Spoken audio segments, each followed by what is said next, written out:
ஆசைங்கிற நெருப்பு ஒரு பக்கம் சுடுது, பசிங்கிற அணையா நெருப்பு இன்னொரு பக்கம் வாட்டுது. எல்லாத்துக்கும் மேல ஆசையால கண்டதையெல்லாம் சாப்பிட்ட காரணத்தால நோய் ஒரு பக்கம் துன்பப்படுத்துது.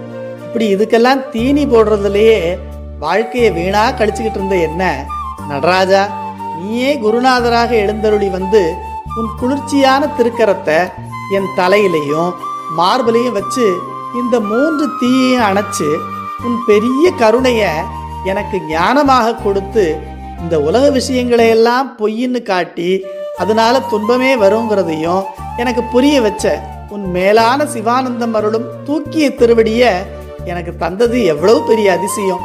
சுடுகின்றதோர்புறம் காமம் மற்றோர் புறம் சூழ் பசித்தி அடுகின்றதோர்புறம் நோயொரு பாலில் அமர்க்கையினால் தொடுகின்ற வாரங்கன் நீ என யாவையும் துன்பமென விடுகின்ற வாரன் கொல் பிள்ளையுள்ளாடிய உத்தமனே.